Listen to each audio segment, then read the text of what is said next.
J'ai 1000 mètres carrés à 1000 euros du mètre, ouais, ça veut rien dire en fait. Ça veut rien dire. Ouais, ok, il y en a pour 1 million, super. Qu'est-ce que ça veut dire? C'est quoi ton étude secteur? C'est quoi ton tableau décisionnel et tes 4-5 hypothèses pour le sortir? C'est juridiquement, comment tu vas voir? Quelles conditions suspensives tu es capable de mettre en face de ça pour y arriver? Et là, on va commencer à t'accompagner. Et là, en plus, tu vas intéresser des associés, ce qu'ils vont se dire. Et là, tu es prêt à te mettre à 50-50 et porter le risque. La première chose, c'est est-ce que tout le monde peut y aller? J'ai envie de dire oui avec la bonne approche. Nous, tous nos membres, ils se font financer, même leur première opération. C'est dur, on ouvre du réseau, etc. Mais même si c'est une première OP, ils y arrivent. Donc, ça demande du travail, ça demande de professionnaliser l'approche et de pas y aller. Encore une fois, c'est un métier. Si tu vas avec t'habiter ton couteau ou avec un dossier mode locatif, les gens ne comprennent pas. Alors, même si en ce moment, moi, je me fais financer des opérations en leur disant j'achète, je vais revendre à horizon 5 à 7 ans, je vais arbitrer dans 5 à 7 ans. Donc, ça fera d'une partie d'une stratégie patrimoniale. C'est du marchand, on va dire, moyen terme. Et j'arrive à me faire financer sur une boîte de marchand en amortissement. Et certains membres aussi. Hein. C'est-à-dire qu'en ce moment, c'est la bonne solution parce que les taux augmentent et ça te permet de dire j'attends que la vague s'arrête et les gens vont pouvoir se refaire financer d'ici peut-être 18 mois. Et du coup, en fait, tu fais un montage financier un peu différent. Puis quand tu arbitres en réseau 5-7 ans, tu gagnes plus. Mais en attendant, tu t'es occupé du bien, tu le mets en location, etc. Ça marche pour des investissements locatifs. On les a vendus en 2 mois. Parce que on a ouvert alors que c'était pas la bonne période, soi-disant, enfin, tout allait mal. On a fait un flip en un mois de temps, un mois de portage. On a vendu 6 lots. Je les ai détectés. Il s'est occupé de lever les problèmes. Et je les ai commercialisés. Enfin, lui une partie et moi une partie. Et hop, ça a été super vite. Ce qui est sous-coté, oui, c'est ça en fait. C'est le savoir-faire de modélisation, c'est-à-dire savoir dire quelle est la meilleure stratégie pour y aller. Ça, souvent, on ne se rend pas compte, mais il y a des possibilités mais immenses en fait, de sortir une opération de différentes façons. Salut à toi et bienvenue dans un nouvel épisode de Chronique Imo. On est lundi et comme tous les lundis, 10h30 dans tes oreilles, c'est un nouvel épisode, une nouvelle chronique. Donc qu'est-ce qui se passe aujourd'hui au programme? Au programme, on va parler de location pour presque 1 million, on va parler de maîtrise d'œuvre, donc si tu aimes les travaux, ça risque de te parler. On va parler de marchandage de biens, à ne pas confondre avec marchandage de sommeil, ça n'a rien à voir. Et on va parler aussi d'une association ou d'une fédération de marchands de biens. On va voir ça avec notre invité. Il va nous expliquer un petit peu ce qu'il est et ce qu'il fait. Donc au micro aujourd'hui, on a Sébastien. Salut Sébastien. Salut Mathieu, bonjour à tous. Écoute, merci pour ton invitation. Merci à toi de te rendre disponible et de passer un moment avec nous. Est-ce que tu trouves que cette introduction, elle est correcte? Écoute, oui, que dire de plus? J'ai plusieurs activités, donc voilà, tu les as citées. Donc oui, c'est exactement ça. J'aime bien commencer maintenant par demander à mon invité de se présenter comme s'il était en soirée, tu vois, de manière vraiment cool, décontractée. Si on se rend compte, on est en soirée, c'est la première fois on prend un verre ensemble. Qu'est-ce que tu fais dans la vie? T'es qui? Vas-y, t'es qui? Ouais, écoute, déjà côté perso, écoute, j'ai 2 enfants Ouais. qui ont 7 et 10 ans. J'ai la chance maintenant de vivre en bord de mer dans la baie d'Authie et d'avoir un gîte là-bas, donc c'est super cool. Je profite à fond depuis maintenant 3 ans et c'est vraiment cool. Donc Ok.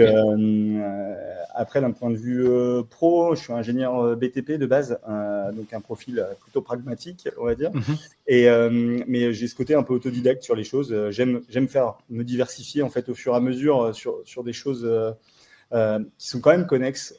Tu vas comprendre après parce que en fait, quand tu mets une action, j'aime bien qu'elle puisse payer, tu vois, un peu sur toutes les boîtes.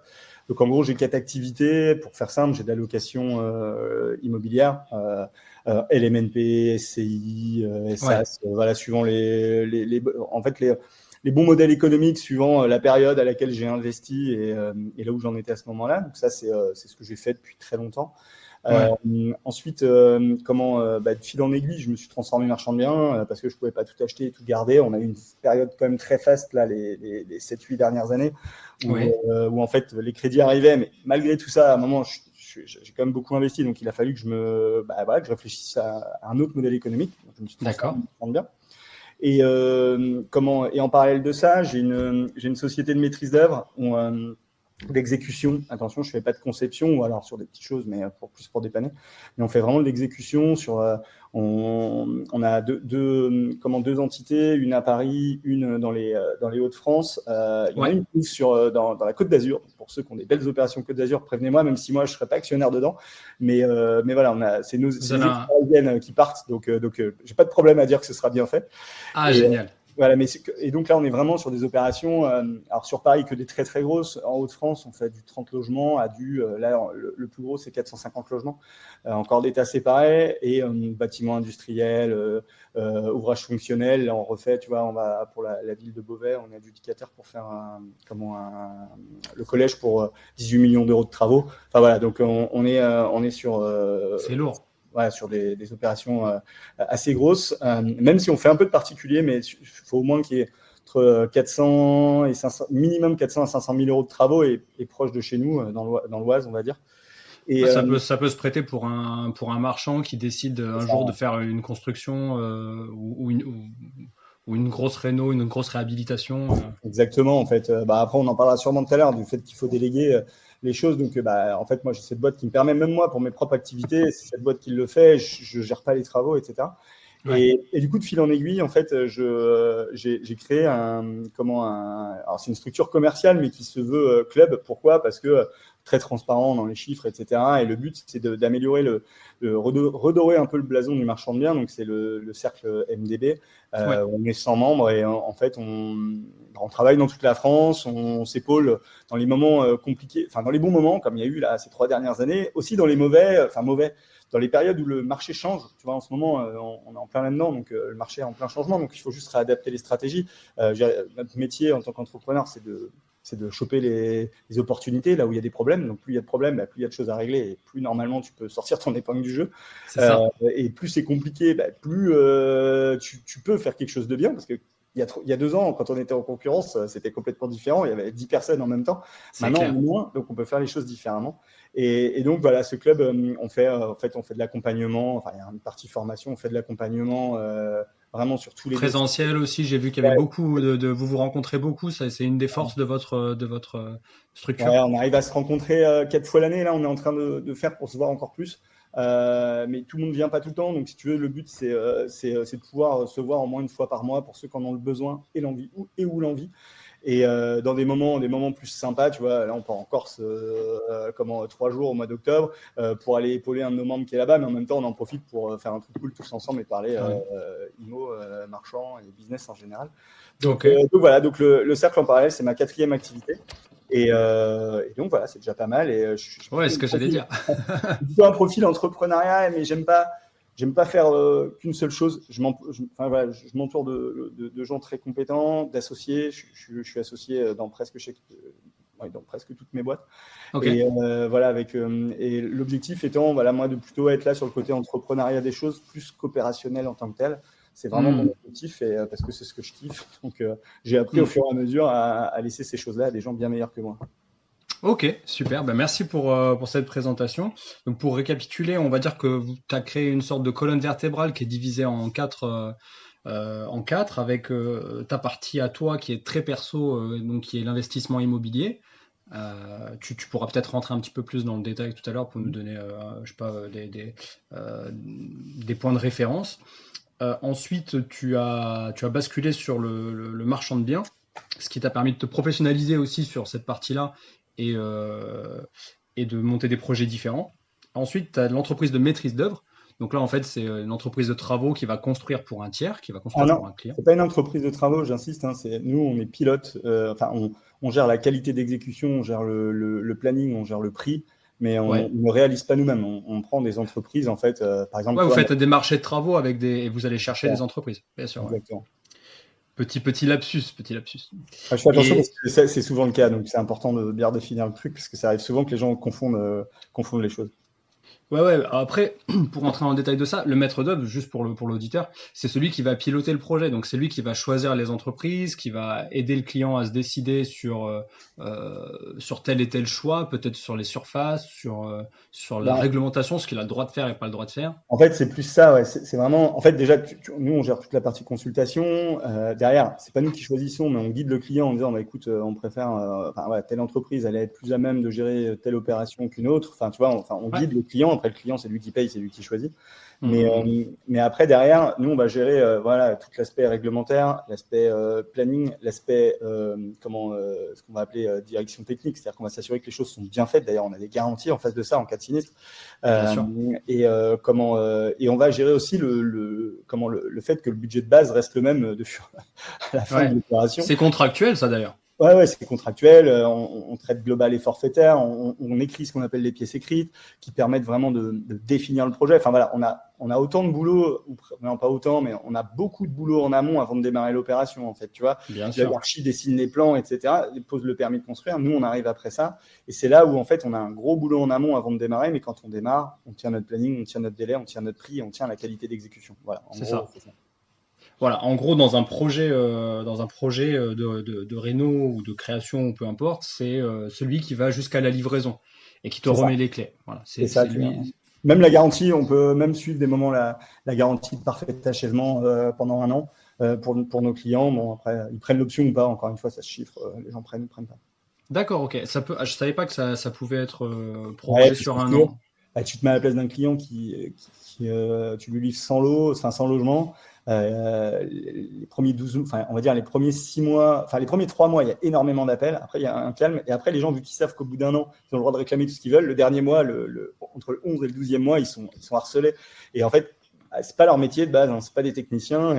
Et toi, nous, on a nos chargés d'affaires, ils connaissent le projet, ils vont vite, les entreprises. Nous, on continue à bosser les entreprises sur d'autres projets. Donc, en fait, on a du poids en fait sur les entreprises, et c'est ça qui est important. Ok. Très intéressant. Et donc pour terminer, tu as créé aussi le cercle MDB qui est suffisamment connu, on n'a pas besoin d'en faire la pub ici, mais voilà, le cercle MDB, plus de 100, vous êtes dans...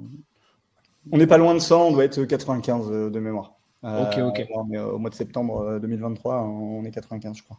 En tout cas, vous êtes très actif, hein. J'ai pu discuter avec certains membres sur LinkedIn. C'était ultra intéressant et c'est vrai, il y a quelque chose qui vous relie tous. J'ai l'impression que c'est vraiment la passion, quoi.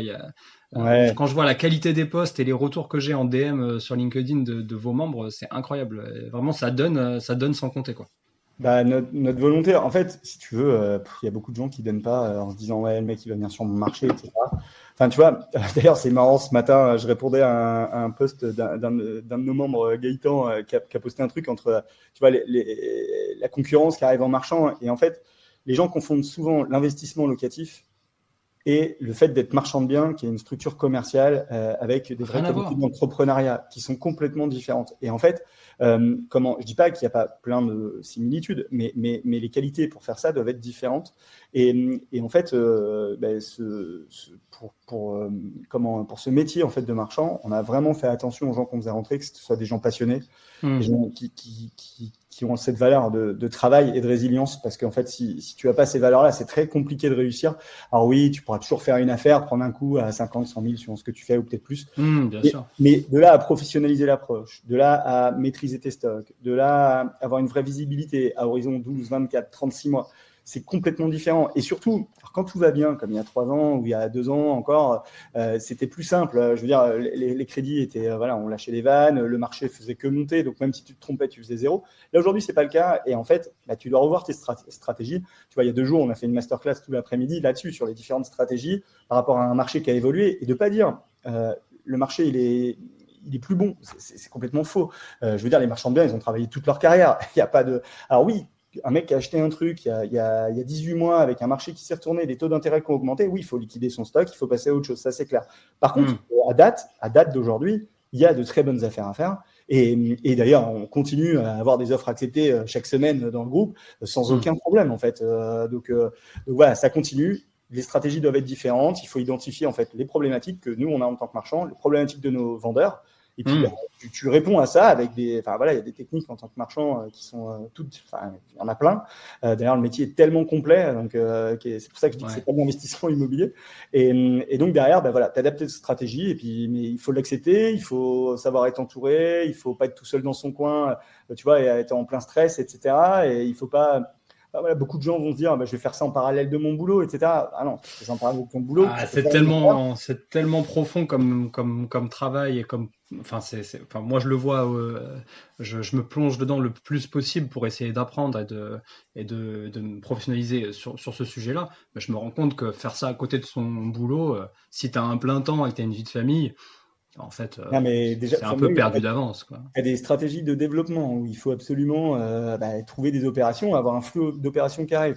Après, tu as la partie administrative et juridique qui est énorme en fait. En tant que déjà l'urbanisme, ce qui va être comment la finance, aller lever les fonds, piloter sa trésorerie, c'est un boulot monstrueux. Lever des fonds quand il y a besoin. Ensuite, tu vas avoir la partie opérationnelle pure et dure, c'est-à-dire la direction technique. Il faut suivre l'opération et ça vient où moi, je délègue déjà la partie travaux à ma maîtrise d'œuvre. Donc déjà, au moins, ça me soulage.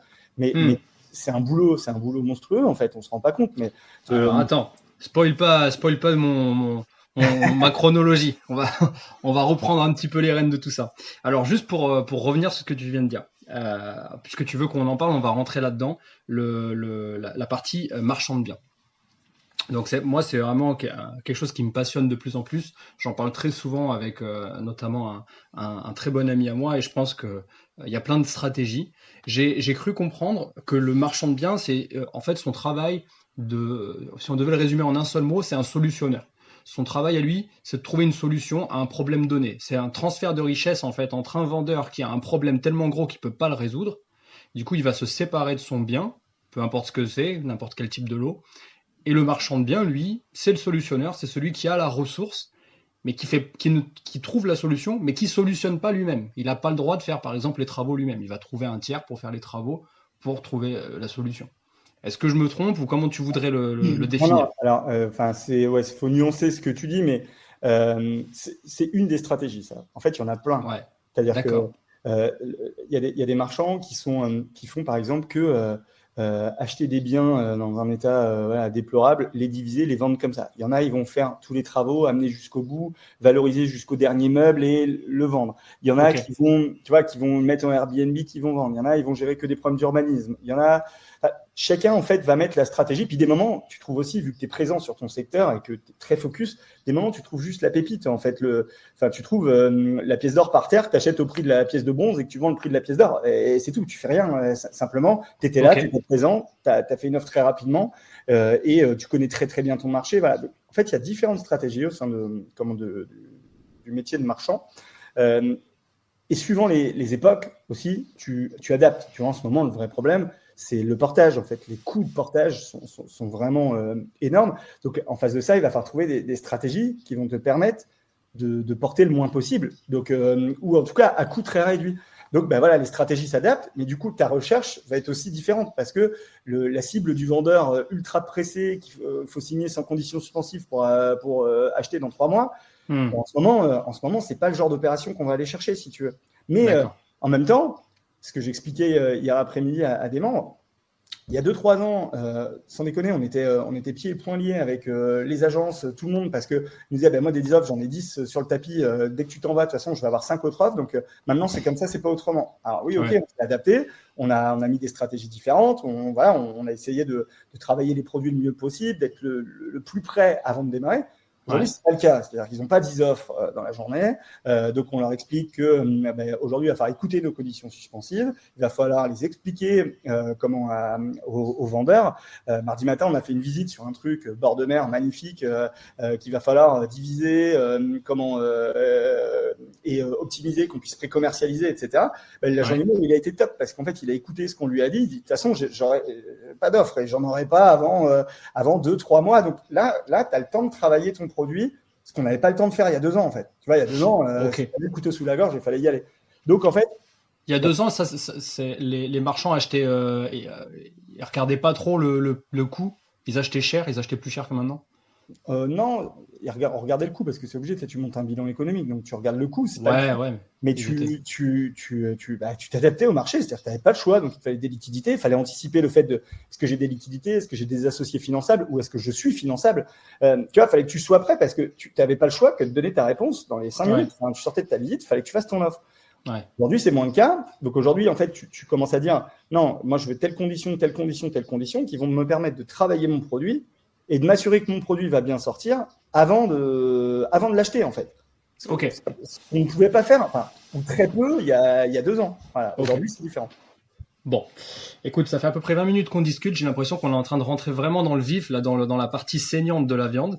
Donc, je vais te mettre le livre sacré de Chronique Imo juste ici. Je vais te demander de poser ta main sur le livre sacré et de dire, je jure qu'il n'y aura pas de bullshit. Et là, on va rentrer dans les questions pour l'auditeur, les questions saignantes.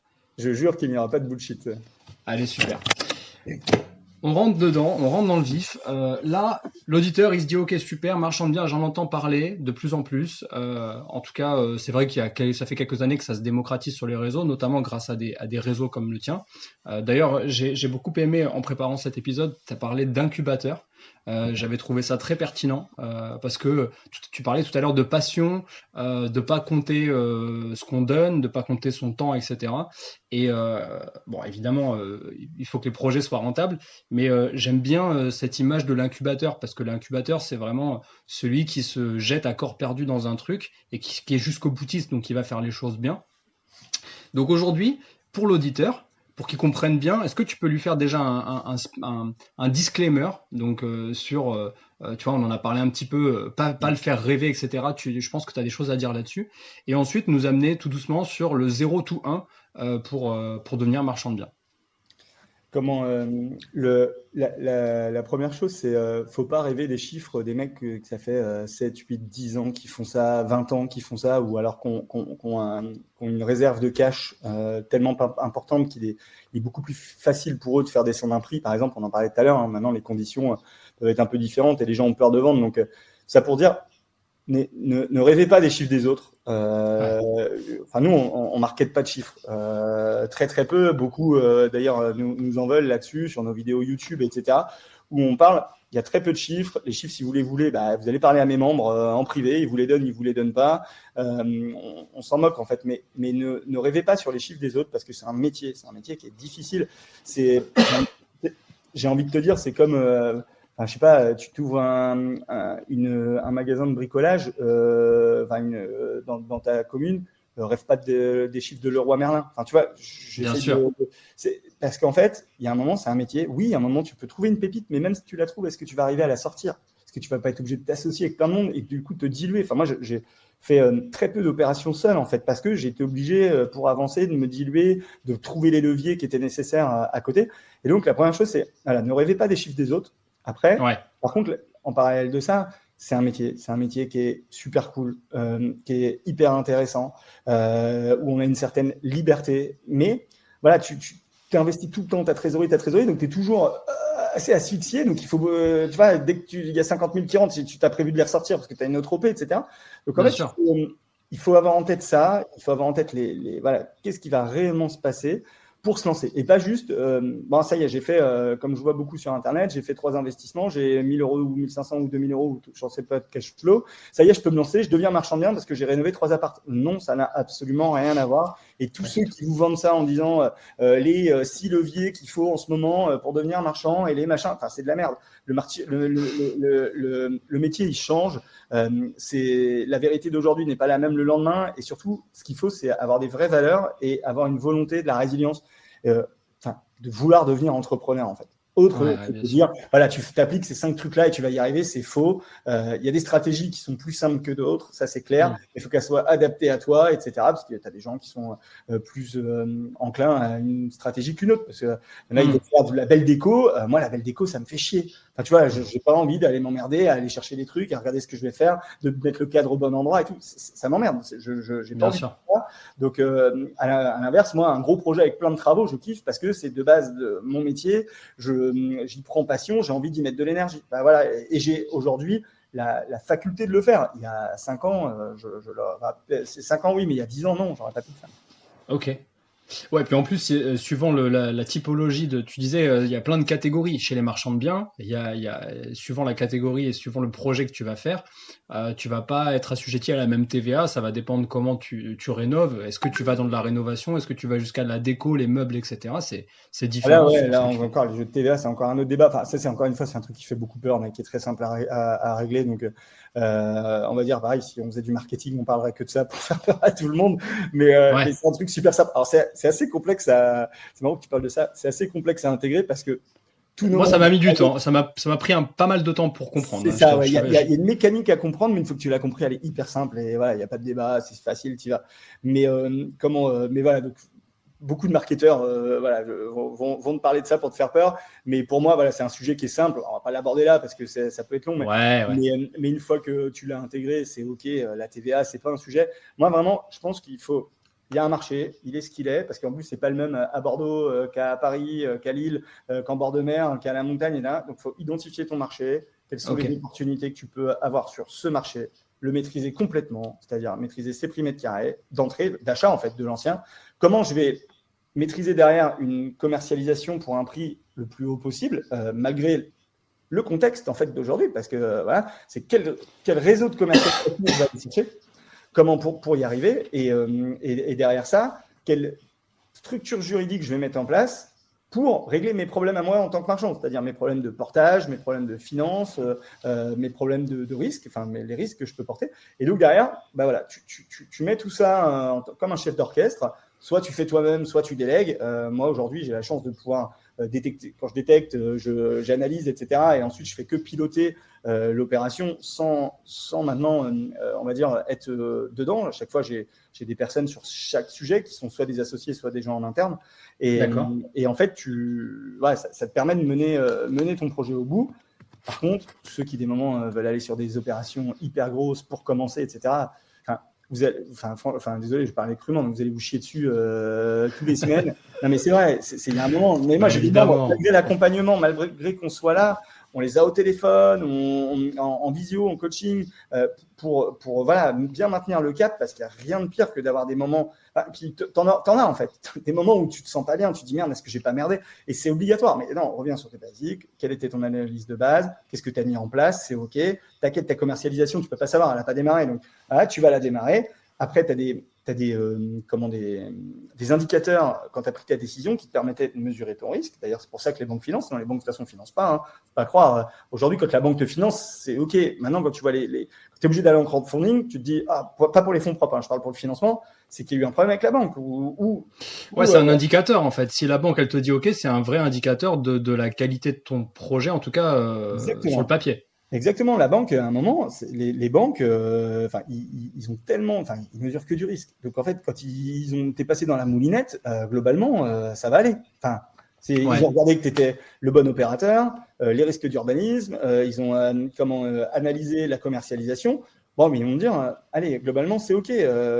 Avec lui, on peut y aller, on prend un risque très mesuré, et en tout cas, on le mesure et ils te mettent des frais de dossier, tout ça par rapport à tout ça, et un taux qui va par rapport à tout ce qu'ils auront identifié. Ouais, bien sûr.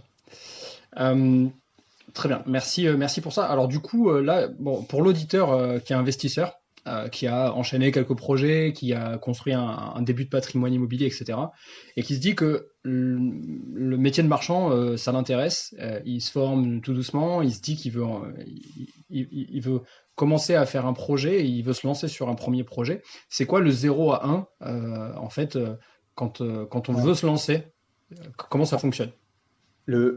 La première chose à faire, mec, tu vas lui faire. Tu vois, moi aujourd'hui, j'aime le golf, j'ai envie de progresser en ce moment. Bah, la première chose que je fais, c'est que je lis. Je lis des bouquins techniques dessus. Je me fais accompagner d'un pro tu vois, qui m'explique non, là, attention, tu prends pas la bonne direction, fais ci, fais ça. Et puis, bah, je m'entraîne. Ouais, Et en fait, c'était tout mon discours de mardi en masterclass, c'est il y a un moment, il faut se former, il faut se faire accompagner quand on n'est pas sûr de nous. Tu sais, chacun a sa façon d'être. Il y a des gens qui sont très solopreneurs, qui savent y aller, ils vont trouver les solutions d'eux-mêmes et c'est OK, ils vont avancer top, ils ont besoin de personne. Et tu as des gens qui ont besoin de certaines validations sur des étapes un peu clés. Donc, il faut trouver qui va te donner validation là-dessus. Et surtout, j'insiste sur le fait qu'il faut s'entraîner. Qu'est-ce que ça veut dire, s'entraîner? Parce que, en fait, quand tu détectes une opération, tu dois la modéliser. Enfin, moi, j'aime bien mettre ce mot-là, c'est tu dois la mettre tu dois poser les chiffres, que ce soit sur un tableau Excel, que ce soit à la main, on s'en fout, mais tu dois poser ces chiffres-là, voir où tu amènes de la valeur, modéliser, je sais pas, tu fais la première, tu dis j'achète, je finance avec la banque, je revends, j'achète, je finance en crowdfunding, je revends. Je fais une dation, enfin je donne une partie de l'immeuble, je revends, je fais une vire, une vente d'immeuble à rénover, je revends, voilà, j'ai mes 5 hypothèses. Quelle est ma marge par rapport à mes 5 hypothèses du coup, et je mets des conditions suspensives qui me vont par rapport à mes hypothèses. Et que dit derrière le vendeur? Et après, tu négocies, puis tu regardes où est-ce que tu vas et tu avances. Et ça, en fait, il faut le maîtriser, en fait. Donc, il faut s'entraîner à le faire. C'est pas, j'ai détecté la super OP, peut-être tu m'envoies le lien, Le Bon Coin, t'as vu, c'est trop bien, qu'est-ce que je fais? T'es même pas fait pour être marchand, tu n'es même pas à pour faire là. Donc, donc il faut encore une fois, je veux dire, la plupart de ceux qui ont démarré investisseurs immobiliers, ils ont écouté des vidéos YouTube, ils ont discuté avec des investisseurs. C'est ce que j'allais dire, c'est quand même très connexe à la vie d'un investisseur immobilier. La méthode est tout la même, mais dans tout. Dans ton boulot, c'est pareil. Enfin, je veux dire, tu as un boulot, il faut bien que tu te formes. Tu démarres pas en disant, allez, je deviens, j'en sais rien, tiens, un garagiste. Tu ne deviens pas garagiste comme ça. Non, tu es obligé d'avoir les bases. Il faut savoir s'occuper d'un moteur, le démonter, machin. Enfin, c'est basique en fait, mais il faut passer par là et accepter que tu deviens pas riche en 6 mois. En fait, au bout de 6 mois, tu vas simplement être capable souvent d'avoir une offre acceptée. Tu vas se déboucler, tu vas commencer à réitérer toi pour ton achat 6 mois plus tard et tu vas sûrement la commercialiser 6 mois plus tard. Donc, entre le moment où tu as décidé d'être marchand et que tu as mis des actions, c'est pas que tu as décidé, tu as mis des actions pour être marchand, que tu vas déboucler ta première opération, souvent il va se passer 18 mois. Alors oui, j'ai plein de contre-exemples si tu veux, hein. J'en ai plein qui ont démarré et au bout de 6 mois, là on a un membre, il est rentré en janvier, fin juin, il réitérait sur un flip et il a fait 140 000 de marge. Alors oui, s'il faut des contre-exemples, j'en ai, mais il n'a pas le même background, il a fait pas mal d'IMO, il est fort en travaux, il est avec nous dans un réseau où on l'a accompagné. Faut pas mélanger les sujets. Après, on a d'autres membres, par contre, qui à la fin de la première année nous disent tiens, j'ai toujours pas débouclé une affaire, mais en tout cas, voilà, je suis dans le bon chemin, je sais que je vais la déboucler dans ma deuxième année, et j'en ai même 2-3 dans les tuyaux, et ça y est, là, un an d'effort, alors qu'ils ont douté à chaque truc, et on les a aidés, on les a épaulés en disant attends, le bon chemin, il est là, continue, et en fait, quand tu es dans le bon chemin, et que tu es accompagné de gens à qui c'est arrivé, ça t'aide à tenir, en fait. Tu vois, donc, suivant ton profil, je dirais, ça dépend des profils, suivant le profil qu'on a, je pense qu'il faut choisir notre méthode. Soit solo, j'y vais, je me fais accompagner d'avocats, de comptables, machin et tout, puis je ferai des erreurs, mais c'est pas grave, c'est ma philosophie. Soit j'ai juste besoin de me former, donc je prends une formation, ou alors je vais sur des formations présentielles qui est un peu partout, etc. pour avancer. Ou soit j'ai besoin d'un truc un peu global qui me permet pas de me sentir seul non plus, parce que être entrepreneur seul dans son coin, c'est dur. Ça, je peux te l'assurer. C'est très dur. Et parce que moi, j'ai créé le cercle, mais j'ai démarré le marchand avant que le cercle n'existait pas. Et donc, quand tu es tout seul dans ton coin et que tu fais tes analyses et que tu n'en sais rien et que tu te dis, faut y aller, à un moment, il faut y aller. Donc voilà, donc, suivant ton profil, il faut adapter. Encore une fois, il n'y a pas de recette miracle toute faite sur ce qu'on peut balancer sur un truc. Enfin, il faut s'adapter. Et par contre, si tu veux faire juste une opération comme ça de temps en temps et que tu as le temps, tu prends une formation, puis tu attends, puis tu jettes un coup d'œil. Bon, ça va être compliqué parce que surtout dans un moment comme ça, où c'est plus compliqué qu'avant, et qu'en face de toi, tu as des gens plus expérimentés, ça peut être plus dur en ce moment qu'il y a 2-3 ans juste de faire ça. Parce que tu as des gens qui sont vraiment dans leur marché, qui ont encore plus faim qu'avant, parce qu'il y a moins d'affaires qu'avant. Donc en fait, ça va être complexe de t'en sortir. Par contre, si tu décides vraiment d'en faire un métier et d'y passer 100% de ton temps, Là, tu vas avoir des résultats. Enfin, si tu te mets, encore une fois, une roadmap, un truc bien, avec des vrais objectifs, avec des actions, chaque semaine, chaque mois, chaque trimestre, tu vas y arriver. Tu pilotes ce que tu fais, tu vois ce qui a marché, pas marché, tu réadaptes, etc. En fait, tu vas y arriver. Il n'y a aucune raison que tu n'y arrives pas si tu suis ce qu'il faut faire, en fait. Tu vois, il n'y a pas de raison. C'est un métier comme un autre. Donc, il n'y a pas de raison. Par contre, il faut y passer du temps et c'est pas plage, vacances, sport Ouais, et tour du monde. Enfin, non, mais je le dis parce que voilà, moi, j'ai donné ma vie à mon travail pendant plus de 5-6 ans pour aller vite, mais parce que c'était ma volonté, ma façon de faire. C'est pas forcément ce qu'il faut faire. ouais, Attention, ouais, bien sûr. chacun voit sa vie comme il veut. Mais par contre, voilà, quand tu démarres, tu dois tout donner en fait. Et ça, tu n'as pas le choix par contre. Parce que quand tu décides de te mettre à 100% et que tu ne donnes pas tout parce que tu préfères voilà, démarrer ta journée à midi, ça va être compliqué. Voilà. Ouais, ouais. Mais c'est quelque chose que j'aime beaucoup dans ton profil, c'est qu'on voit que tu es un charbonneur, mais en toute simplicité, c'est-à-dire ça change rien à ta vie, mais toi, ta vie, elle commence de bonne heure. On voit bien que tu charbonnes de bonne heure et tout.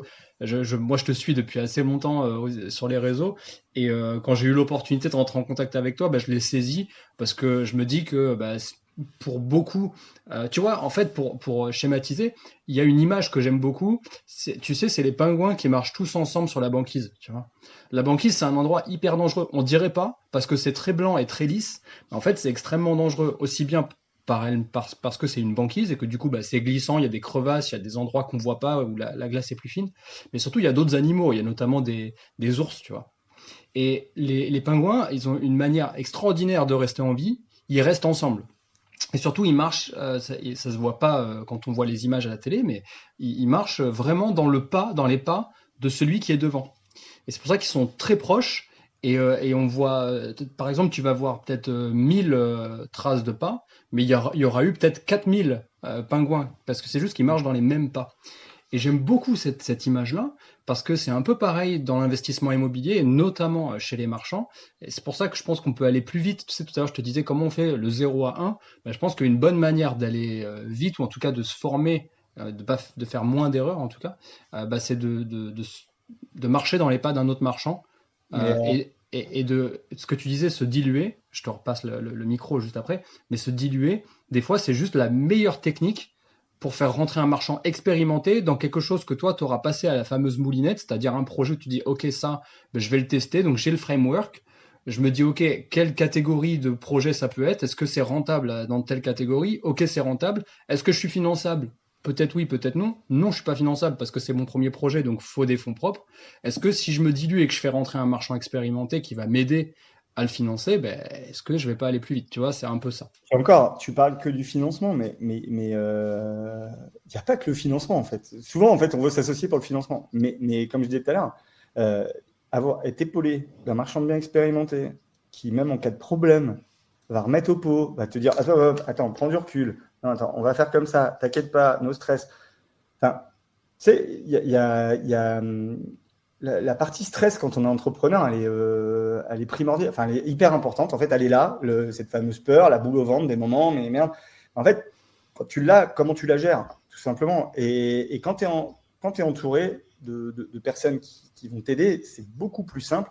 Alors oui, tu iras moins vite, tu vas peut-être diviser ta marge par 2 ou par 3. Et alors, mets-toi des objectifs, atteins-les. Et quand ce sera ton moment, à horizon 2, 3, 4, 5 ans, c'est là où tu feras des grosses marges et qui seront que pour toi, et tant mieux ou pas, tu verras bien. Et pour revenir à ce que tu disais, je pense que dans tout, il y a un moment, il faut être en. Enfin, tu vois, il faut fitter avec les personnes avec qui leur méthode te plaise, etc. Et après, tu appliques ce qu'ils t'ont dit, et go, action, t'appliques. Et ensuite, tu réadaptes au fur et à mesure du chemin à ta façon d'être, en fait. Mais Ok. d'abord, tu appliques les meilleures méthodes. Mais c'est pareil dans tout. Hein. Investissement IMO, investissement bourse, marchand de biens, mais même, j'ai envie de dire, des entrepreneurs qui, des moments, quittent une boîte et ils vont se lancer à leur compte. Au début, ils appliquent mécaniquement ce qu'ils ont appris dans l'autre boîte. Et au fur et à mesure, ils deviennent eux-mêmes, en fait. Mais c'est après que tu ajustes. Mais d'abord, prends une méthode, applique-la. Elle marche. Pourquoi tu vas te faire chier à réinventer l'eau C'est chaude? clair. Fais les choses pratico-pratiques qui fonctionnent, tu avances avec ça, et puis à la fin, tu réadaptes, puis au bout de 3, 4, 5 ans, 10 ans peut-être, tu seras toi-même, tu seras Ouais. dans ton environnement, dans ce que tu auras créé, mais ça prend du temps, en fait, parce qu'au démarrage, ce qu'il faut, c'est faire des opérations, rentrer de l'expérience, rentrer de l'argent, montrer de la force à la banque et aux différents partenaires, parce qu'aujourd'hui, c'est pas que la banque, hein, c'est les agents IMO, c'est les CGP, c'est les avocats qui montent des dossiers un peu complexes, etc., qui peuvent être avec nous. Si tu n'es pas solide, ils ne viennent pas. Et donc, il faut pouvoir donner Les Voilà, CGP, dans quel cadre? Pour la revente des biens? commercialisation, levée de fonds et levée de fonds aussi. C'est-à-dire que les CGP, un CGP qui a confiance en toi, qui fait pas partie d'un groupe mais qui est indépendant, il peut te lever des fonds, il peut te commercialiser des biens suivant ses recherches, ses clients, parce que c'est lui qui a gagné la confiance du client. Donc, comme un agent immobilier, mais avec un prospect très qualifié, si tu veux. Ok, ouais, super. Du coup, concernant l'association en marchand de biens, t'en parlais là, on n'a pas forcément besoin de s'associer que pour la partie financière. D'après toi, qu'est-ce qui est enfin, pour moi, c'est un sujet hyper important, mais ça existe aussi en tant qu'investisseur. Mais c'est quoi le truc le plus sous-coté dans le métier de marchand de biens? Est-ce que les gens se trompent très souvent, ou en tout cas la fausse croyance? C'est quoi le truc le plus Ah oui, sous-coté? ouais, je comprenais pas la question au début. Euh, Moi, souvent, la fausse croyance, c'est j'ai trouvé le bien, ça m'appartient. Mais tu peux trouver tous les biens du monde. Tu vas sur le Bon Coin, tu as un agent immobilier qui te parle d'une affaire. C'est pas parce qu'il te parle d'une affaire que tu es marchand. Enfin, en fait, tu vois, c'est-à-dire que tu trouves, je sais pas, une pépite. Tu sais pas comment faire. Tu vas voir un marchand de biens, puis tu dis, mais c'est moi qui ai trouvé l'opération. Tu vois. Mais Ouais. non, tu as trouvé l'opération, tu veux un billet d'apporteur d'affaires. Ok, mais tu te casses. Enfin, il y a un moment, c'est ça normalement la réalité des choses. C'est que bah, tu es un billet d'apporteur et tu te barres. Tu sais pas sortir l'opération. Donc, tu restes pas dans l'équation. Et le marchand, il va porter des risques, il va amener un savoir-faire, il va amener de l'expérience, il va amener un réseau bancaire, un réseau de commercialisation. Et ça, c'est beaucoup plus important que de trouver une affaire, en fait. Les gens, au départ, en tant que marchand, ils disent, ah, faut que je trouve des affaires. Et c'est leur tout le monde flippe, en fait. Il me faut des affaires, il me faut des affaires. Non, en fait, un marchand de biens expérimenté, il lui faut pas des affaires. Ok. Il pilote une boîte, il pilote des indicateurs et des affaires, il en trouve, elles viennent d'eux-mêmes, en fait. Ouais, c'est des flux, on lui apporte en Oui, fait. moi aujourd'hui, je bouge pas et les affaires arrivent globalement naturellement. Parce que je fais plein d'autres actions autres que d'être sur le bon coin et de. Alors, faut démarrer par là, attention. Ouais, bien sûr, bien sûr. Mais en fait, la fausse croyance, c'est ben voilà, je suis investisseur IMO, je détecte à peu près une bonne opération que je pense, mais j'en sais rien parce que je sais même pas modéliser en fait. Je sais même pas calculer la marge finale réellement. Donc, et j'apporte ça sans rien avoir calculé en disant ah, c'est une super affaire. Et là, les gens s'attendent à dire ah ben on va faire 50-50, puis en gros j'ai juste trouvé le bien, j'ai plus rien à faire. Non mais tu rêves, il y a Tu sors. tu vas jamais prendre 100 000 euros parce que tu as vu une Ouais. opération. Bon quoi.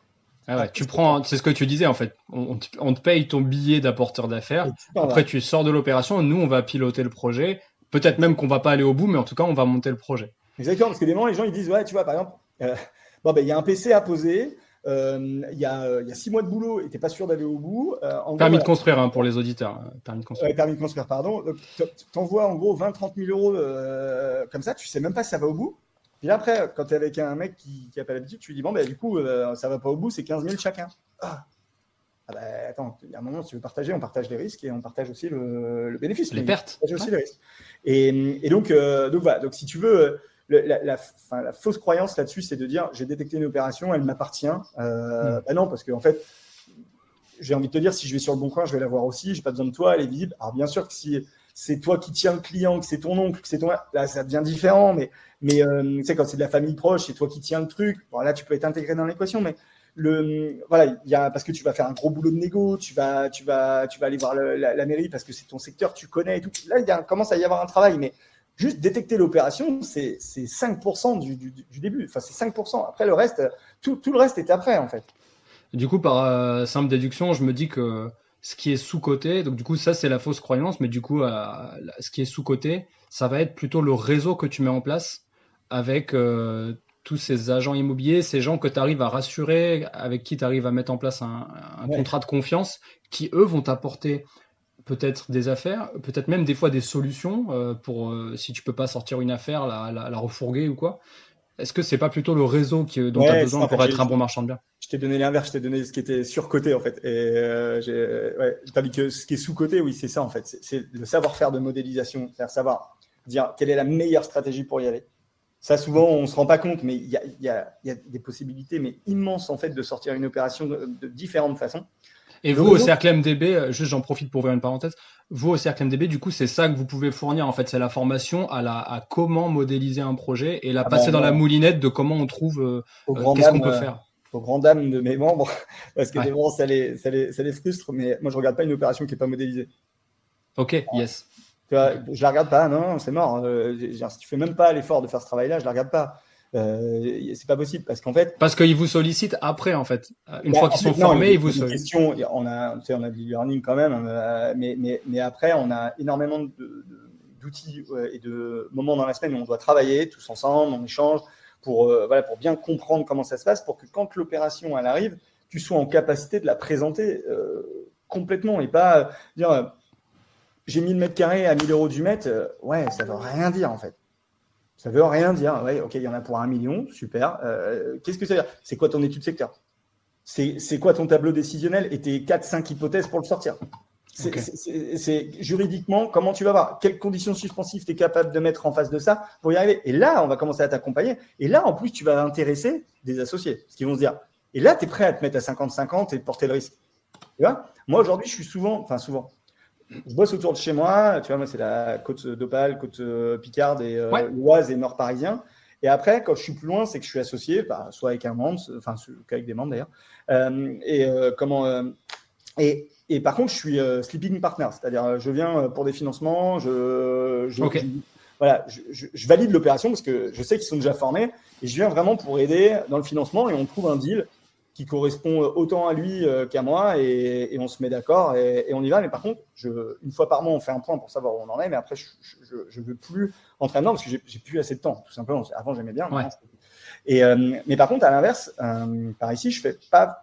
Ça dépend, mais souvent, je suis pas comme ça. C'est-à-dire que je veux mettre de l'énergie à l'intérieur, je veux comprendre, je vais essayer de trouver des solutions parce que j'ai mon réseau. Ce que on disait tout à l'heure, la suite derrière, c'est tout ton réseau qui peut fonctionner et tu vas l'ouvrir à cette personne en fait. Et du coup, cette personne, elle va aller beaucoup plus vite. Tu vas vendre beaucoup plus vite. Là, par exemple, comme mon pote là, qui a fait Silo, on les a vendus en 2 mois. Parce que on a ouvert alors que c'était pas la bonne période, soi-disant, enfin tout allait mal. On a fait un flip en un mois de temps, un mois de portage. On a vendu Silo.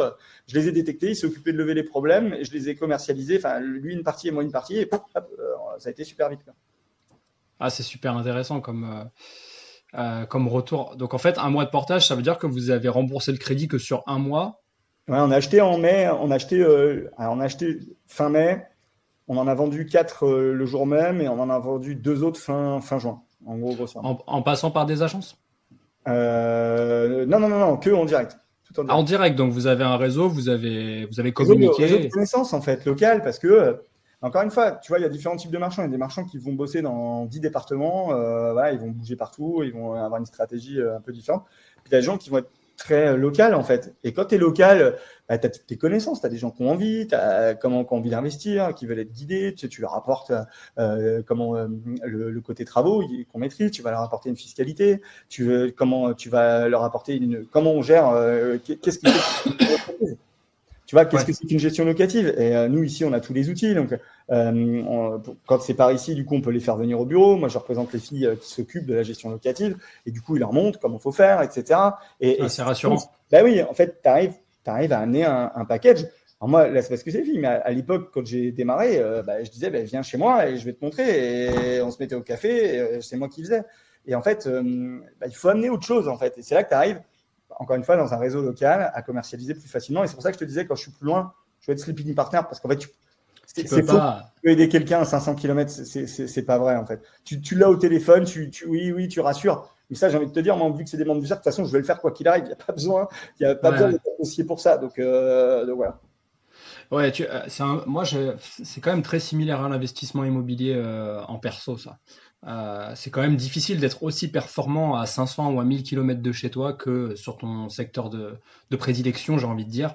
Parce que oui, les méthodes sont les mêmes, mais le fait d'être loin, les gens, tu les as pas physiquement, tu peux pas les regarder dans le blanc des yeux, tu peux pas leur dire les choses avec le langage non verbal, quoi. Tu vois ce que je veux dire? Ouais, Ah, bah, de toute c'est façon, il très y a eu vrai. beaucoup de, il y a eu beaucoup de problèmes là-dessus, hein, sur des mecs qui se sont associés à longue distance et où quand tout va bien, tout va bien, mais quand ça commence à partir en vrille, c'est là où il faut être fort, et c'est là où il faut se rendre compte si la personne elle est honnête, etc. Et c'est compliqué quand tu es trop loin. Enfin, moi, en tout cas, je ne souhaite plus le faire. Je l'ai fait, je l'ai eu fait. Je ne souhaite plus le faire. Si tu rêves de construire un patrimoine immo, mais que tu ne supportes pas la contrainte, si tu as toujours une bonne excuse pour repousser ton passage à l'action, ou encore si tu veux bien recevoir de l'aide, mais jamais renvoyer l'ascenseur. Alors dans ce cas, tu n'es pas le bienvenu dans le CID, le club des investisseurs d'Ether. Pour tous les autres, rendez-vous sur le lien en description pour tous se tirer vers le haut. Allez, on reprend là où on en était. Ok, très clair. Un petit point sur les financements aux marchands de biens. Tu as dit, ouais, on a eu par exemple pour ce projet, qui est un exemple, peu importe, hein, mais vous avez porté le projet sur un seul mois, donc vous avez fait un remboursement de crédit sur un seul mois, et ensuite vous avez soldé. Est-ce que tu peux expliquer un petit peu comment ça fonctionne, un crédit pour un marchand de biens? Parce que je pense que pour beaucoup, la plupart des gens ne savent pas, hein, quand on n'est pas de la partie, on ne sait pas que les crédits, ça ne fonctionne pas comme pour un particulier, et notamment par rapport aux taux et aux conditions, etc. Et, est-ce que n'importe qui, même pour le premier projet, peut souscrire à un financement? Alors, la première chose, c'est est-ce que tout le monde peut y aller? J'ai envie de dire oui avec la bonne approche. Nous, tous nos membres, ils se font financer, même leur première opération. C'est dur, on ouvre du réseau, etc. Mais même si c'est une première OP, ils y arrivent. Donc, ça demande du travail, ça demande de professionnaliser l'approche et de ne pas y aller. Encore une fois, c'est un métier. Si tu vas avec t'habiter ton couteau ou avec un dossier mode locatif, les gens ne comprennent pas. Alors, même si en ce moment, moi, je me fais financer des opérations en leur disant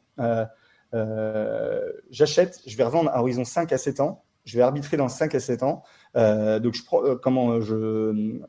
ça fera partie d'une stratégie patrimoniale. C'est du marchand, on va dire, moyen terme. Et j'arrive à me faire financer sur une boîte de marchand en amortissement. Et certains membres aussi. Hein. C'est-à-dire qu'en ce moment, c'est la bonne solution parce que les taux augmentent.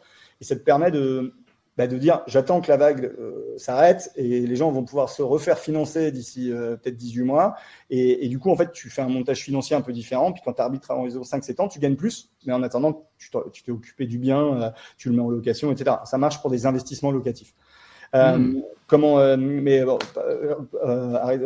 Hors cette parenthèse, tu me parlais de l'opération tout à l'heure. Cette opération, on l'a fait en fonds propres. Donc, je peux pas. Ok, bien sûr. Mais par contre, les banques financent des opérations de très court terme.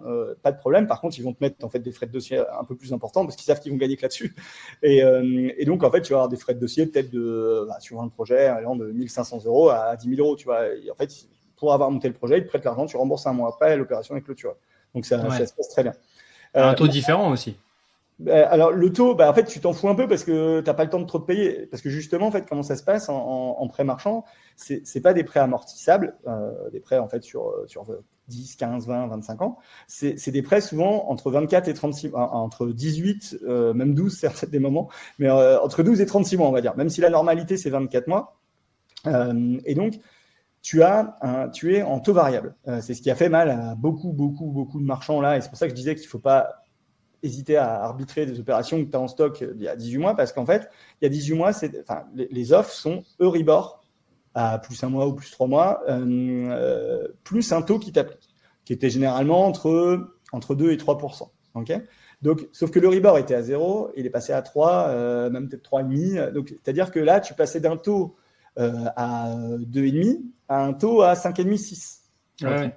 Donc, c'est pas le même calcul. C'est-à-dire que tu dois remodéliser ton opération, tes intérêts financiers sont plus chers. Est-ce qu'elle est toujours rentable? Est-ce que tu n'es pas en train de perdre de l'argent à la garder au lieu de la baisser, au lieu de baisser le prix, tu vois? Ouais, des fois, on s'entête à garder les lots parce qu'on n'arrive pas à les vendre. Donc, on se dit, on va attendre, on va recommercialiser plus tard. Mais en fait, ça coûte tellement cher à rembourser le crédit, il vaut mieux les brader, en fait. T'es mieux de dire. Peut-être que brader n'est pas le bon mot, mais en tout cas. Oui, mais en tout cas, à une marge plus basse, mais ça part. Tu vois, et donc c'est ça. Donc ça va être un in fine. Des moments, tu rembourses les intérêts que tous les ans ou à la fin du dossier, ou des moments, c'est tous les mois. Ça dépend vraiment des banques. Il n'y a pas de vérité. Les banques fonctionnent toutes différemment. Ensuite, ils vont prendre des garanties, soit par le haut, par le bas. Et c'est surtout ça qui est important. Les gens ont du mal à comprendre, mais c'est les garanties qui font souvent le fait que tu es financé ou pas. C'est-à-dire qu'en gros, une hypothèque, si à un moment, si tu empruntes 70% de la valeur du bien, généralement, c'est OK parce qu'en fait, l'hypothèque va couvrir le truc, ils n'ont pas peur, ils ont 30%, ils vont te financer. Donc ça, c'est la garantie par le bas, ça va être l'hypothèque. Et après, sinon, ça va être des garanties par le haut, c'est des cautions solidaires de différents associés. Et c'est là où il devient important, quand ce bien ne rentre pas dans ces critères, d'aller voir des marchands qui ont de l'expérience et qui ont des garanties à donner. Souvent, moi, à tous mes membres, je conseille de vraiment capitaliser par le haut, c'est-à-dire de ne pas se verser des dividendes, etc., et de capitaliser sa boîte. Pourquoi ? Parce que tu capitalises ta boîte avec tes dividendes, tu montres quand même une certaine force à ta banque. Tu dis non, l'argent, je ne veux pas le sortir. Tu ne peux plus le sortir, en fait, une fois qu'il est… Ça fait solide sur le papier, quoi. Exactement. Tu dis l'argent, il est là. Après, il est investi dans différentes opérations. Mais en tout cas, l'argent, il est là et j'y crois dans ma boîte. Parce que moi-même, j'ai dit, je le laisserai, je ne le sortirai pas. Parce que des moments, ça me fait rire. C'est des gens qui disent la banque, elle ne m'a pas financé. Non, mais attends, tu n'es pas prêt à mettre même 5% d'apport. Donc, toi, tu ne veux pas prendre de risque. Et la banque, elle doit en prendre à ta place. Non, mais t'es con ou… Non, à un moment. Ou si tu fais une opération et que tu sors le cash tout de suite, c'est sûr que derrière. Non, mais c'est ça, tu vois. Et donc, les gens, ils disent, ouais, tu dois prêter. Je dis, non, mais t'as que de l'argent en réserve. Donc, c'est-à-dire qu'une fois que tu t'es fait financer, les 200 000 balles, ils disparaissent. Et elle fait quoi, la banque ? Non, c'est pas possible. Donc, il faut, encore une fois, stratégie entrepreneuriale, professionnaliser son approche, montrer des garanties et puis comprendre tout l'écosystème que tu comprends pas en 2 mois. Ça prend 6 mois, 1 an. Pour d'autres, ça dépend de ta vitesse d'implémentation. Pour d'autres, ça te mettra peut-être 2 ans. C'est pas grave. Mais ce qu'il faut, c'est bien comprendre l'écosystème. Et donc, pour les financements, voilà, je t'ai donné les grandes lignes, il n'y en a pas beaucoup d'autres. Et après, j'ai envie de te dire, suivant les secteurs, ça dépend des banques, mais tout le monde finance. Alors attention, tu ne vas pas voir ton banquier classique. Alors oui, mais lui, derrière, il doit te rediriger vers le pôle professionnel, en fait. Bien sûr. C'est ce pôle-là qui va te financer. Et en fait, on n'a pas les problèmes d'aujourd'hui des financements immobiliers locatifs où… Aujourd'hui, on va dire, t'es pas client, t'es pas si, parce qu'en fait, si tu veux, avec les critères HCSF, quand ils sont obligés de sortir de ça, il faut signer la direction générale monde maintenant, parce que tout le monde a peur. Donc, je te jure. Non, mais c'est ça, en plus. Il y a 3 commissions et demie, plus un tampon en or massif. Non, mais c'est ça. Alors qu'en pro, d'une, ils gagnent de l'argent parce qu'ils ne sont pas abridés avec le taux d'usure, donc ils peuvent te prêter à des taux plus forts. Et en plus, ils ne sont pas obligés de faire signer quelqu'un d'autre parce que c'est des engagements professionnels, donc c'est beaucoup plus simple. Donc en fait, on arrive à se faire financer en tant que marchand toujours globalement bien. Les marges étaient très fortes à un moment et il y a eu une baisse en fait par rapport à cause des taux là. On a eu une baisse de taux de marge là cette année, depuis 12-18 mois. On sait que cette année en fait il va y avoir une baisse des marges sur les bilans. Par contre là les nouveaux produits reprennent un bon taux de marge parce qu'en fait tu te bases tout de suite sur les bons éléments économiques, tu fais ton offre par rapport à ça et t'es OK en fait. Ouais, tu réajustes vis-à-vis de la situation du marché. Il y a juste un… Pardon ? Puis les gens t'écoutent parce qu'ils n'ont pas 10 offres, ils n'ont pas le choix du roi en disant avec qui je vais passer. Bon, soit j'ai un pro qui connaît, il sait de quoi il parle, soit j'ai peut-être une autre offre en face, mais c'est pas. Voilà, tu sens bien que c'est moins professionnel. Souvent ils disent bon, je vais me sécuriser, je vais prendre la personne qui a une approche professionnelle. Ouais, bien sûr. Il y a peut-être un sujet qui est difficile à appréhender pour l'auditeur qui a envie de se lancer ou qui a lancé son activité de marchand de biens. C'est du coup, puisque tu dis qu'il faut capitaliser, c'est la meilleure façon d'être solide sur les appuis et de se faire financer, en tout cas de se faire mieux financer et d'avoir l'air sérieux en face de ton interlocuteur bancaire, même tous tes interlocuteurs. Comment il fait le marchand de biens pour vivre s'il ne peut pas sortir d'argent de sa société ? Capitaliser une boîte, ça ne veut pas dire que tu peux pas travailler avec l'argent. Ça, c'est la première chose. C'est-à-dire que quand tu capitalises, c'est-à-dire que tu prends les dividendes passés, mais tu ne vas pas capitaliser des dividendes, des fonds de réserve que tu n'auras plus de verser en dividendes ou que tu as besoin de te payer l'année prochaine. Par exemple, si tu as gagné 200 000, que tu as besoin de te payer 50 000, tu gardes 50, tu capitalises 150. Okay, c'est ce qu'on disait tout à l'heure, c'est de la prévision de trésorerie. Le marchand doit vraiment piloter sa trésorerie, c'est primordial, surtout dans les débuts. Après, on va dire c'est plus simple, mais de base, il faut piloter les choses. Donc ça, c'est la première chose. Et il faut aussi accepter que quand tu lances une boîte, les 24 premiers mois, tu oublies de te verser un salaire. Aussi, mais tu vas te verser un SMIC plus pour dire payer les faux frais. Il faut accepter que quand tu lances une boîte et que tu t'investis dans un truc qui ne vient pas chercher que de l'argent, mais aussi de certaines liberté de penser, pas que la liberté de rien faire, la liberté de penser, de mettre en place ce que toi tu as envie. Et forcément, c'est une part de risque. Et ça, il faut l'accepter et il faut faire avec. C'est pour ça qu'il y en a beaucoup qui veulent faire de l'investissement immobilier avant. Mais à chaque fois, moi, je leur dis, j'ai encore eu quelqu'un au téléphone début de semaine ou la semaine dernière Ouais. qui je lui dis, en fait, mais même si demain tu as 3 000 € de cash flow, en fait, on s'en fout, ou même 10 000. Est-ce que ça te plaît? Est-ce que tu es prêt à t'y investir à 100%? Voilà. Après, tu vas réussir. Maintenant que tu as du cash flow, que tu n'as pas de cash flow, j'ai envie de te dire, il y a des gens face au pied du mur, c'est là où ils sont les plus forts. Donc, parce que ton cerveau, mécaniquement, il va trouver des solutions. Et que quand tout va bien, est-ce que tu ne vas pas te laisser un peu dans ton truc? D'ailleurs, moi, j'ai des membres qui ont énormément de biens immobiliers, etc. Ils sont moins actifs parce qu'en fait, ils s'en foutent. La vie, elle va bien, c'est du plus. Et ils bougent, ils trouvent beaucoup moins de solutions que quelqu'un qui est au pied du mur. Tu vois, c'est normal. Mais du coup, c'est vachement intéressant. On avait, en préparant cet épisode, on avait parlé de deux sujets qui sont très intéressants, notamment ton passé, mais aussi ton présent, hein, et aussi ton futur d'ailleurs, d'investisseur immobilier en perso, on va dire en sortant de cette activité de marchand. Toi, tu avais commencé par par ça, hein, si je dis pas de Ouais, j'ai bêtises. commencé. En fait, à 18 ans, j'ai acheté un immeuble avec mon frère, mon oncle et ma tante. Ok. Un immeuble de 4 lots qui était très. Enfin, en fait, c'était le coup de cœur. On a fait toutes les conneries possibles, imaginables en termes de fiscalité, de financement. Bon, bref. J'aime pas quand on me dit le coup de cœur pour un projet Ah non, immobilier. mais c'est ça. Enfin, voilà, c'était autour de chez nous, dans une petite commune. Bon, bref. Et du coup, on l'a refinancé, machin. Et à la fin, on s'est retrouvé Ok. avec mon frère et puis on l'a arbitré. Alors, globalement, au bout de. Ça m'a amené un certain capital, mais quand je vois tout ce que j'ai payé, l'énergie que j'ai mis, etc., voilà. Donc, et après, je m'y suis remis très fortement à partir de 2016-2017 jusqu'à 2019. Enfin, 2017, j'ai décidé d'y aller. 2016-2017, j'ai décidé d'y aller vraiment. Et j'ai commencé à mettre et ça a payé à partir de 2018, 2019, 2020. Et et donc je suis vraiment, enfin j'ai vraiment démarré par là, mais avec une approche encore une fois professionnelle, pas en me disant super, je vais avoir 3 000 € de cash flow ou 5 000 ou 10 000 suivant tes objectifs, et puis je vais arrêter de travailler. Jamais je me suis dit ça en fait. C'était Ok. pas ma volonté. Ma volonté, c'était de professionnaliser l'approche, de trouver quelque chose qui allait pas me mettre en risque. En fait, moi, j'ai beaucoup de loyers, mais je ne sais plus avec qui j'en parlais. Mais moi, je n'ai pas de. Ah si, c'est avec Vendeur de Vérité. Ah oui, Ouais, parce qu'on se connaît, enfin, on se connaît via les réseaux et on discute bien souvent, sûr. on est en phase. Et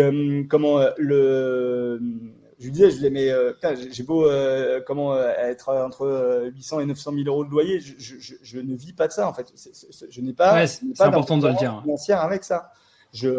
J'ai toutes les stratégies, LMNP, CIS, SaaS, des locaux pro, des locaux, j'ai des gîtes, enfin voilà, j'ai diversifié le truc, j'ai un capital qui s'amortit tous les ans et qui fera que je vais pouvoir arbitrer au bout d'un moment à horizon, je crois que c'est d'ici 5 ans, je vais commencer mes arbitrages chaque année pour réinvestir. Et chaque année, je continue à investir. Là, cette année, je suis sur 22 lots, là, où j'ai eu un financement pour 4, j'entends un autre de 4 et j'entends un autre de 12. Et en fait, je continue à investir sur le locatif en parallèle, mais avec une vraie stratégie d'équilibre de patrimoine, de stratégie plutôt moyen-long terme, qui permet de capitaliser et d'avoir un cash flow au moins à l'équilibre. Alors toujours un peu plus. Quand je dis l'équilibre, c'est compris, tu vois, les travaux que je devrais faire, Bien les sûr. personnes, parce que moi je fais pas moi-même, donc les personnes que j'ai en interne pour s'en occuper. Et en fait, c'est ça mon objectif. C'est pas de me dire, j'investis dans l'immobilier en me disant, je veux un cash flow le plus fort possible, parce que souvent, quand on démarre, c'est OK, etc. Mais souvent, après, on fait des erreurs, on fait des mauvais choix d'entreprise, on fait des mauvais choix de matériaux, on fait des mauvais choix de secteur. Et en fait, on se rend compte qu'à moyen terme, on n'a pas la plus-value escomptée. On a travaillé, on a fait des choses, c'est bien, on a appris, mais ce n'est pas les meilleures stratégies, en fait. Ok. Donc, ouais, ça c'est important de le dire que avant de te lancer en marchand, tu avais quand même un gros passif d'investisseur immobilier. Euh, Alors oui et Peut-être. non, parce que j'ai vraiment après, non, parce que j'avais investi longtemps, mais après quand j'ai recommencé, tu vois, en 2016-2017 à me dire, et en fait j'ai dû très vite appliquer les deux en même temps, parce que j'ai été bloqué tout simplement. En fait, je trouvais des belles opérations, Ah oui, elles sont bien. bloqué par le financement. Ouais, et donc en fait j'ai tout de suite appliqué les deux sur des petites opérations, hein, encore une fois. J'ai fait petit à petit, puis je suis monté en gamme au fur et à mesure. En fait, proportionnellement à mes investissements locatifs, c'est pareil. Avant, j'avais acheté un studio, j'étais content. Maintenant, un studio, je le regarde pas. Il faut que tu vois.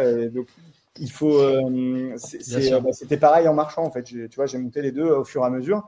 Et le marchand a permis, non pas de mettre de l'apport dans les opérations, parce que j'ai mis très peu d'apport sur mes opérations locatives, j'ai eu cette chance-là. Et c'était la bonne époque. Et ça m'a permis d'investir dans mes structures commerciales pour développer de nouvelles activités, d'avoir du temps pour le faire, de me payer pour le faire. Et voilà, c'est ce qui me permet aujourd'hui d'être très diversifié. Ce que j'aime beaucoup justement par rapport à ça, et pour rebondir sur le côté, sur le fait que tu sois diversifié et tout, c'est que peu importe les 4 points de la colonne vertébrale du système que tu as mis en place, j'ai l'impression que tu fais toujours des choix hyper long-termistes, ou alors des choix qui vont faire que tu n'auras pas le moins de problèmes possible à gérer, ou en tout cas que tu vas les déléguer le plus possible. Il y a un des sujets dont on avait parlé en préparant l'épisode, c'est du coup, toi, que tu m'avais dit être focus sur ton champ de compétences et que tout le reste, tu avais embauché en fait. Très vite, tu avais embauché. Tu m'as notamment parlé d'un DAF que tu avais pris dès le début et que ça t'avait permis d'aller beaucoup plus vite en fait et de te focus sur tes. Mais en fait, je mesure tout le temps que je mets dans le développement des entreprises, le temps que je mets à quoi.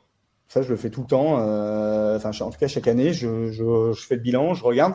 Et je me pose des objectifs par rapport à ça. Et en fait, tout ce qui était justement administratif, financier, prévision de trésorerie, banque, etc., c'était moi. Et je me rendais compte que ça me prenait un temps mais monstrueux. Et j'ai dit, je sais le faire, je suis bon là-dedans, je suis quelqu'un qui a plutôt un esprit maths. Mais je dis, mais en fait, vu que j'aime ça, en plus, j'ai du mal à le déléguer. Et j'ai dit, putain, enfin, je délègue et je prenne quelqu'un de compétent, etc., que j'ai trouvé. Et de l'avoir fait a permis de me redonner un temps fou sur d'autres sujets. Et après, j'ai plutôt regardé ce que j'aimais pas faire. Je pense que j'ai la chance de faire partie de ces gens qui sont à peu près bons dans toutes les facettes. Je suis pas en fait complètement nul sur quelque chose. Donc, j'arrive quoi qu'il arrive à lancer la mayonnaise. Mais après, tu vois, il faut que j'ai quelqu'un qui soit. Quand je vois qu'en plus ça me plaît pas, très très vite, j'embauche et je délègue. Et c'est, je pense, ce qui m'a permis d'aller vite derrière, c'est d'accepter, de perdre, je sais pas, 100 000 € de résultats à la fin de l'année parce que j'ai décidé d'embaucher, mais pour croître et avoir une stabilité et pouvoir avoir de la visibilité, des bons indicateurs et de prendre les bonnes décisions. Tu as conscience que c'est quand même vraiment pas commun, en tout cas. Moi, j'ai une espèce de vision d'échelle et je vois souvent l'investisseur immobilier comme les 2 premières marches de l'échelle, quoi. Tu vois, je me dis souvent, il n'a pas une vision globale, il prend assez peu de recul. Et ce que tu disais tout à l'heure, il va chercher son cash flow, etc. Sans vouloir faire de généralité, c'est quand même souvent le cas. Toi, tu as vraiment une vision. C'est peu commun de se dire, je vais embaucher pour aller peut-être plus vite ou pour me focus sur juste ce que j'aime faire. C'est vraiment une démarche d'entrepreneur, en fait, de quelqu'un qui monte une entreprise. Bah, c'est ça, en fait. Tu vois, moi, j'ai un de mes mentors qui m'a dit, ton problème, c'est que tu sais tout faire. Il dit, moi, je sais pas ouvrir un ordinateur. Il a une super boîte, machin, ça cartonne. Il me dit, mais j'ai même pas d'ordinateur. Enfin, il dit, j'en ai un, mais il dit, je sais pas trop, ça me fait chier. Et en fait, vu qu'il sait pas, il délègue et du coup, il a le temps de penser et de réfléchir à ce qu'il va faire et comment il va l'optimiser et d'être plutôt stratège plutôt qu'être à fond dedans. Et là, j'ai un de mes associés, par exemple, qui, pareil, on a démarré, il voulait tout faire. Là, il commence à comprendre qu'en fait, que tout faire, c'est chiant, même si au départ, c'est cool, mais c'est chiant à la fin. Et que, il faut qu'il accepte de déléguer une certaine partie, même si ça coûte, pour pouvoir, en fait, lui-même se mettre là, dans sa zone on va dire, de génie, tu vois, là où il est le meilleur, pour vraiment faire accélérer la boîte. Parce qu'en fait, tu te rends compte que c'est là où tu es très, très bon que tu fais accélérer une boîte. Et le reste, j'ai envie de te dire, de toute façon, si tu es moyen, si tu embauches quelqu'un, il sera moyen ou mieux que toi. Tu vois, ou sinon, tu passes un effort surhumain à monter en compétence sur un sujet que en fait, tu aurais pu déléguer très facilement pour continuer à appuyer ce qui t'a fait décoller et ce qui va continuer de te faire décoller. Donc, il faut vraiment, je pense, en tout cas, c'est vraiment ce que je pense, il faut vraiment appuyer là où on est fort. Quand on a des grosses lacunes, il faut trouver soit à se faire accompagner, soit à embaucher pour. Ouais, moi je suis pas du tout partisan de. Je sais pas si tu as déjà entendu cette phrase, qu'il faut travailler ses lacunes. Moi je suis pas du tout partisan de ça, quoi. En fait, si t'as des lacunes, laisse faire, en fait. Capitalise sur tes forces. Ce qu'il faut, c'est comprendre ce que tu délègues, c'est tout. En fait, tu peux pas déléguer un truc sans rien comprendre. Tu vois, Oui. ça c'est pas possible. Enfin, en tout cas, je pense. Mais par contre, tu délègues, tu mets en place des bons indicateurs et puis tu fais le point. En fait, tu fais le point et les indicateurs te suffisent à te dire c'est ok, c'est pas ok. Après, c'est les résultats qui vont compter. Donc, de toute façon, Enfin, encore une fois, il y a des étapes, parce que là, on est vraiment à l'étape, on va dire 3-4. Ouais. C'est pas le 0-1, là, on est passé au 4. Mais il y a un moment, quand tu commences à gagner de l'argent, d'ailleurs, j'aide pas mal de membres qui sont soit à plusieurs, soit ils étaient déjà plusieurs avant d'arriver dans le cercle, et à structurer leur boîte, à avancer, à réfléchir à différentes stratégies, etc. Et en plus, ça, je kiffe déjà, j'adore le faire. Et ça permet, en fait, de poser à plat qui fait quoi, ce qui marche, et puis l'avenir. C'est-à-dire qu'au bout d'un moment, tu te définis un truc, mais là, parce que tu n'as pas le choix à l'instant T, tu es obligé un peu de tout faire. Par exemple, si tu es avec ta copine ou avec ton frère ou avec ta sœur, on sait rien. Tu te définis qui fait quoi, mais tu réfléchis à voilà, comment ça va être à la fin. Qu'est-ce que moi je souhaite, en tout cas au jour d'aujourd'hui, quand la boîte elle marchera, parce que tu vas prendre toutes tes décisions sur le chemin par rapport à ça. Et en fait, si tu n'as pas la fin, tu vas prendre des mauvaises décisions sur le chemin. Qu'est-ce que tu vas faire ? Tu vas embaucher quelqu'un qui n'est pas en phase avec ce qui va se passer à horizon 4-5 ans. Donc moi, quand j'ai pris comme un DAF, le but, c'était de dire, je voulais absolument avoir une prévision à 36 mois de trésorerie sur toutes les boîtes et de résultats. Ah oui. Et c'était d'ailleurs un objectif que j'avais balancé sur Insta il y a 3 ou 4 ans. Et à un moment, je me dis, comment je vais faire Et en fait, moi, je savais que je n'avais pas la capacité et le temps de le faire.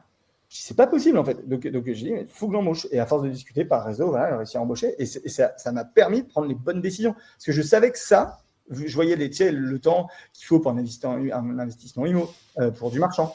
Et je me disais, voilà, puis j'ai comment ma boîte de maîtrise, etc. Je me disais, mais il faut que j'embauche. Comment je vais pouvoir avoir les bons indicateurs qui me permettent de piloter et d'être zen, parce que je ne parais pas comme ça, mais sinon, de base, quand ça ne va pas, moi, je suis quelqu'un qui rentre en mode, voilà, il faut que je trouve des solutions et je lâche pas, en fait, je pense qu'à ça, etc.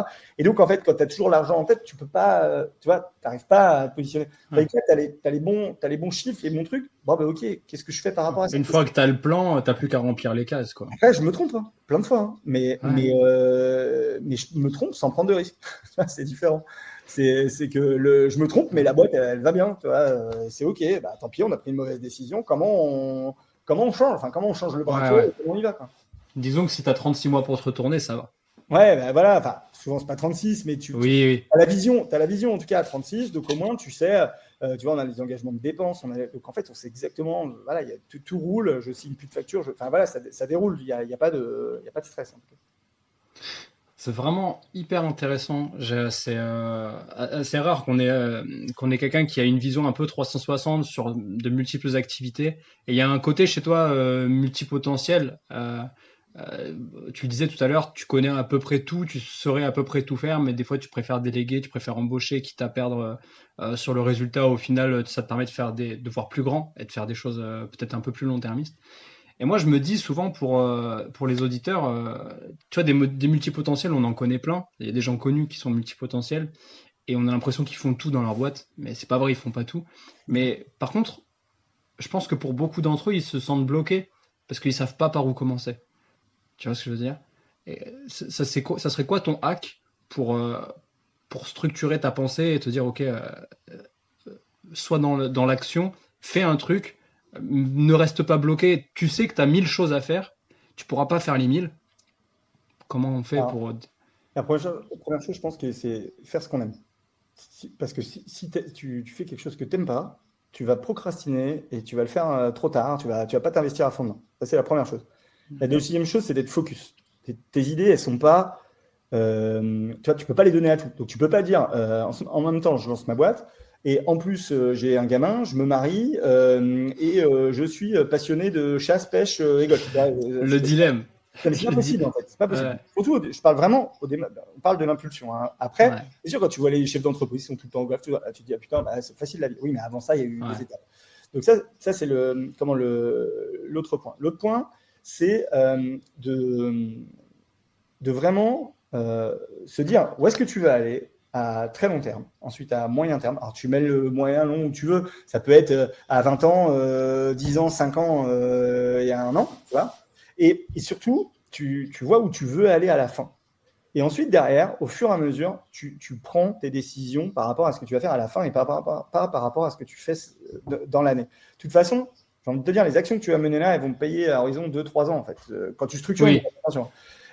Donc, de toute façon, au début, tu perds forcément mécaniquement de l'argent. Tu embauches quelqu'un, tu vas d'abord passer 3 mois avec lui, Formation. et ensuite, voilà, et après 3 mois pour qu'il prenne ses marques. Donc, au bout de 6 mois, ils sont autonomes. Donc, les résultats, ils arrivent qu'un an après.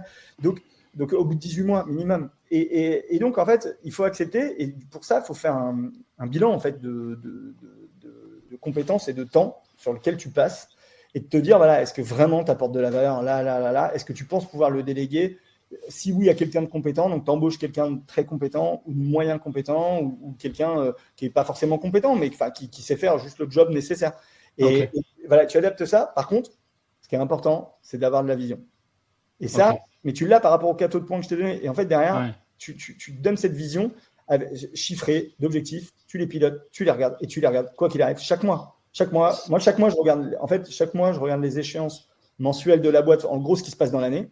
Chaque trimestre, les gros sujets, tu vois, les gros blocs qui doivent être faits, on regarde ça chaque trimestre. Et chaque fin d'année, on fait le bilan et on réécrit ce qui se passe l'année d'après. Mais moi, avant d'écrire ça avec les équipes, j'ai écrit ce que je veux dans 5 ans. Ça commence par une introspection. Mais oui, tu n'as pas le choix.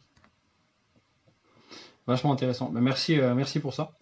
Je voulais qu'on aborde dans un dernier point le sujet du cercle MDB. Parce que c'est une des boîtes que tu pilotes, un des projets que tu inities. C'est quoi la stratégie d'acquisition? Comment on fait pour rentrer dans le cercle MDB si ça nous intéresse? Comment vous fonctionnez? Ouais, tu t'envoies un mail à contact@lecerclemdb.com. Voilà, avec pourquoi tu aimes le métier de marchand, ce que tu veux faire, et puis on reviendra vers toi. En attendant, de toute façon, tu peux soit me suivre sur Instagram, mais c'est vrai que je partage de moins de choses sur Instagram que je le faisais. Ou il y a la chaîne YouTube et sur LinkedIn. Voilà, tu peux nous suivre là-dessus. Et puis voilà, écoute, si vous êtes intéressé, c'est sur Contact. Nous, on va vérifier que le métier de marchand est bien fait pour toi, que tu es en phase avec le cercle, et ensuite on te présentera les choses. Voilà, si ça peut aller plus loin. Ok, ça marche. Donc ça veut dire que clairement vous ouvrez pas la porte à tout le monde et que vous êtes quand même sélectif. Il faut pas que ça soit. Ah ouais, non, c'est pas du. D'ailleurs, on a refusé du monde. Enfin, je le dis souvent, mais c'est très rare, je pense. Mais on a refusé du monde, même de les prendre juste en call, en fait. Mais non, c'est soit pas fait pour vous, pour diverses raisons. Il y en a plein. Hein. Ça peut être les valeurs, ça peut être l'argent, ça peut être les ambitions, voilà. Donc ou le background. Donc voilà, on sait, on n'est pas pressé. Nous, on fait les choses bien, on voit long terme, donc on fait les choses intelligemment. Et une fois que vous travaillez avec quelqu'un, c'est quoi le processus? Est-ce que vous lui envoyez des formations qu'il doit suivre avant de vous rencontrer? C'est quoi le système? Après, c'est assez simple. Hein, on n'a pas inventé encore une fois les choses. Il y a une plateforme d'e-learning, bien sûr, avec en fait, les différentes stratégies. Ensuite, tu as tout ce qui est enregistré, les derniers coachs, les anciens coachings, les masterclass, il doit y avoir 300 heures de vidéo. Donc, ça sert à rien de tout faire en plus en arrivant parce que c'est complètement con. Faut surtout pas faire ça. Mais en tout cas, il y a un préambule à faire. Ensuite, il y a des coachings individuels où voilà, on va commencer à te poser les bases, à t'aider à écrire cette roadmap, tout ce qu'on vient de se dire en fait, bien sûr. spécifique aux marchands pour pas se tromper et voilà, et puis avoir les idées claires pour apprendre, pour se payer à partir d'une date, suivant ce que tu as besoin toi en fait. Et puis après, si tu veux, il y a environ 40 heures par semaine de montée en compétences et d'accompagnement. Puis il faut passer les étapes, quoi. D'abord l'étude secteur, ensuite apprendre la modélisation, ensuite savoir faire des offres, et puis maîtriser son prix de sortie. Et puis après, globalement, voilà, petit à petit, tu montes en compétence sur les sujets parce que c'est tellement vaste, on l'a dit en préambule au début, tellement de choses à voir qu'il faut, je pense qu'il faut 5 ans pour être un marchand de biens établi, qui maîtrise vraiment son sujet, qui a toutes les ressources bancaires, cash. Il y a tellement de sujets. Franchement, il y a tellement de sous-tiroirs dans ce meuble c'est incroyable. Ouais, et puis les secteurs changent, puis le marché change. Tu vois, là, il y a un moment, le marché il change. Ton étude que tu as faite il y a 8 mois, 9 mois, il faut la reprendre. Et c'est tout. Tu pars à la base, tu vérifies, tu vas sur le terrain, ce qui était vrai il y a 2 ans n'est plus forcément vrai là. Donc il faut repartir sur une autre philosophie. Et voilà, donc voilà, le process, nous, c'est ça. Et après, bah, voilà, puis s'il y a une difficulté, bah, t'en parles. Et puis après, on a des événements présentiels chaque trimestre, Ok. soit de monter en compétences, soit juste de rencontres. En fait, il y a des moments où Ouais. on fait que de la compétence, des moments où on fait que des rencontres physiques, où voilà, Sympa aussi. on s'amuse, on échange, et ça permet d'avoir du temps pour échanger, parce que c'est sur 3 jours.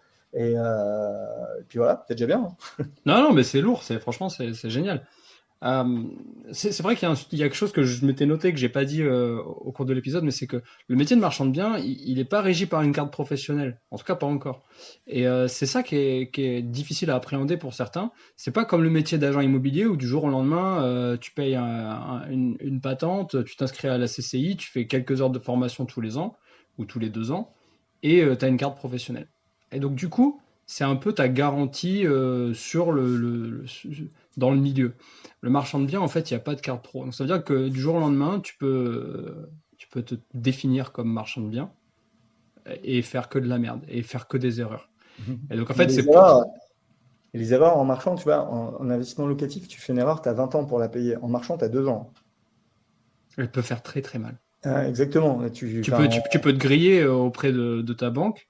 Ah ben, Les non, mais banques, c'est des réseaux. tu peux même te retrouver embêté, et pas Ah pouvoir oui, rembourser. Enfin, après, les banques, bon, ils savent étaler une dette et tout, mais voilà, si tu fais une erreur, ça peut coûter très cher. Et je préfère parler de ça que tu vas trouver ta super d'affaires et tu vas faire des millions, tu vois, Hmm. parce que il faut que les gens apprennent à comprendre que c'est un vrai métier avec des vraies compétences. Et en plus, elles sont tellement vastes T'imagines qu'il y a des experts, des avocats qui sont spécialisés que dans un domaine du marchand, et dans le domaine, on en a au moins 15 de domaines dans le marchand. Tu as des avocats, ils font que ça. Ah, Ils ont je fait savais pas. Non, non, je savais pas, moi. sur le droit de l'urbanisme, sur des analyses de PU, sur des montages fiscaux, sur des cabinets spécifiques sur les montages fiscaux des marchands. Ils font que ça. Ils sont réputés en France entière. Ça veut dire que tu imagines que toi, quand tu te lances comme ça, comment tu veux comprendre tout ça sans au moins, encore une fois, tu veux déléguer un avocat et que tu n'as pas compris, tu vas droit dans le mur. Comprends, puis ensuite délègue. Tu vois, c'est le même principe. Tu vois, j'ai jamais fait le parallèle, mais par rapport à toute notre discussion, comprends ce qui s'y passe, forme-toi sur les bases, les premiers prérequis à avoir, et ensuite délègue à des gens comme ça parce que tu vas pouvoir les piloter, parce que tu vas comprendre ce qu'ils font. Si tu n'as pas compris, ça sert à rien. Bien sûr. Ok, top. Bah écoute, merci beaucoup. Euh, comme chaque fin d'épisode, on va passer la fameuse étape des 10 mini-questions. Donc, je sais pas si tu as déjà rompu à l'exercice. En gros, la réponse doit être binaire. Tu as le droit à un seul joker. Donc, je te laisse. T'es prêt? Ouais, vas-y. Allez, c'est parti. Épargner ou investir? Investir. Patrimonial ou rentable? Patrimonial. Il a failli utiliser son joker. Parce qu'il y a une nuance que je peux pas donner, du coup. Ouais, bien sûr, bien sûr. En fait, quand on démarre, faut être rentable. Quand on avance, faut être patrimonial. Voilà. Ouais, bah, toujours le fameux tremplin pour se lancer et ensuite on peut Exactement. se stabiliser. Bourse ou IMO? IMO. Crypto ou IMO? IMO. Rénover soi-même ou faire rénover? Faire rénover. Je crois que là c'est un no-brainer pour toi. Se lancer en direct ou se former avant? Se former avant. Bon, je crois que c'est le sujet qu'on vient tout juste d'évoquer. Et effectivement, des fois c'est plus prudent. Monopropriété ou copropriété? Un monopropriété sans hésiter. Ça c'est clair. Acheter en direct ou avec un agent? Avec un agent. Ouais. Tu peux rentrer dans le détail de ça. Je Parce pense que, que parce que en fait, encore une fois, plus tu avances, tu délègues à un agent ta mission de prospection. Et oui, tu le rémunères pour, mais à un moment, il fait tout un job de SAP. Et toi, tu n'as pas la personne en face de toi. Et lui, en fait, il t'amène à un moment un flux d'affaires. Et alors, au départ, oui, quand tu débutes, les 10 000 euros que tu vas économiser ou 15 000 euros sont primordiaux pour toi parce que, voilà, encore une fois, tu cherches du cash flow, tu cherches des trucs. Ensuite, non, tu cherches de la sécurité, tu cherches à ce que ton agent te protège, sache expliquer les choses. Il connaît souvent le client, il passe beaucoup plus de temps que toi. Moi, j'ai pas le temps, en fait, d'aller voir le vendeur 20 fois et de lui expliquer tout. Je l'explique à mon agent et on avance au fur et à mesure. Et il te permet de faire un pré-filtre et que tu aies beaucoup d'infos que tu n'aurais pas eu si tu étais en direct. ok, très clair. Chacun son notaire ou un notaire pour deux? Chacun son notaire. Même pour les opérations de marchand? Ouais, encore plus parce que si tu veux, des moments, sans le vouloir, je pense qu'on a tendance à enjoliver, etc., pour pas que les gens soient trop au courant. Quand chacun a son notaire, en marchand, c'est encore plus vrai. C'est-à-dire qu'on va lever tous les loups et on va parler de tout avant la signature. Ça nous est arrivé plein de fois de reporter des signatures. Parce qu'il y a des moments, à la signature, il y a des choses qui arrivent. Et si on n'a qu'un notaire, je pense qu'à un moment, le notaire n'a pas envie d'embrouille, il va vouloir que ça se signe. Et sauf que des moments, les embrouilles, c'est bien parce que ça permet de régler les problèmes. Et au moins, quand on a deux, tu règles. Tu prends une décision avant l'acte authentique et puis basta. Voilà, et quand tu réitères, tout est cadré. Magnifique. Jamais d'apport ou toujours un apport? Le moins possible. Je crois que ça devient un peu fort de. Ouais, il y a 2 ans, je t'aurais dit sans apport. Là, aujourd'hui, tu vois, j'ai une opération, il m'en demande 30% et on est en train de regarder comment on va baisser. Et sauf qu'il y a un moment, le marché a changé. Donc, il y a encore du sans apport, très clairement. Alors, en locatif, je parle, en marchand, il y a tout. Ouais. Mais voilà, le Ah oui, c'est important de le dire, ça, juste pour l'auditeur. Ouais. En marchand, tu es une entreprise, tu demandes Voilà, à lever des financements, tu demandes un levier pour aller faire du cash, pour faire tourner ton entreprise. Il y a forcément de l'apport. Hein. La banque, elle te demande de mettre un peu de risque, hein, sinon ça marche pas. Ok, très clair. Banque en direct ou courtier? Banque en direct. Ouais. Relation de confiance, en fait. Relation de confiance, vous donnez vos objectifs à votre banque, vraiment, à livre ouvert, vous expliquez ce que vous allez faire, comment vous faites un bilan à la fin de l'année, vous leur expliquez ce qui s'est bien passé, mal passé, ce que vous allez remettre en place pour changer les choses. J'ai toujours fait ça et depuis, j'ai une confiance vraiment énorme de ma banque, donc vraiment avec sa banque et vraiment d'être partenaire et d'accepter des moments, ils vont vous dire non, ou ils vont vous dire il faut de l'apport, ou ils vont vous dire voilà. Mais ça, c'est bon. Mais d'ailleurs, ça, c'est un vrai sujet quand tu as réussi à lever une bonne situation de confiance avec ton interlocuteur bancaire. Il peut même te donner la solution pour te faire financer. C'est vrai. Ce qu'il peut te dire, regarde là, je suis obligé de te dire non. Mais en fait, en réalité, moi, je suis dans ce cas-là en ce moment. Les auditeurs le savent, j'en ai déjà parlé dans un podcast. En ce moment, moi, ma banque, elle m'a dit, là, il vous manque 1 an de loyer. Donc, vous sortez vos opérations. Là, vous capitalisez 1 an de loyer sur tout ce que vous avez. On a 6 lots en rénovation. Donc là, pour l'instant, on rentre rien, on est en différé. Donc, la banque, elle est un peu comme ça. Non, mais rentrez au moins 1 an de loyer, arrêtez le différé. Et puis là, oui, on refinance sans problème. C'est ça. Elle te dit même à quelle hauteur elle peut refinancer avec la provision des loyers. Écoute, j'ai une dernière question. Est-ce que tu as bullshité durant cette interview? Non. Ça marche. Bon, écoute, super, c'était vachement intéressant. Je pense que pour l'auditeur, c'était très riche. Il y a beaucoup, hein, t'as beaucoup donné, donc je pense que c'est bien d'avoir vulgarisé certaines choses, notamment sur le métier de marchand. Est-ce que tu as un mot de la fin, quelque chose que tu voudrais ajouter pour l'auditeur qui nous écoute? Ouais, le fait que si vous avez vraiment envie d'entreprendre, que ce soit dans quoi que ce soit, je pense que c'est pas que l'IMO, hein, locatif, ni je veux pas parler d'investissement. L'investissement pour moi c'est autre chose. Investir, tout le monde doit le faire, même le bon père de famille qui fait métro boulot dodo, il doit investir. Ouais. Non, ça devrait être appris à l'école, ça d'ailleurs. Ouais, exactement. Mais l'entrepreneuriat, c'est une superbe chose, c'est un truc vraiment génial. Ça vous permet de faire chaque jour ce que vous aimez. Ouais.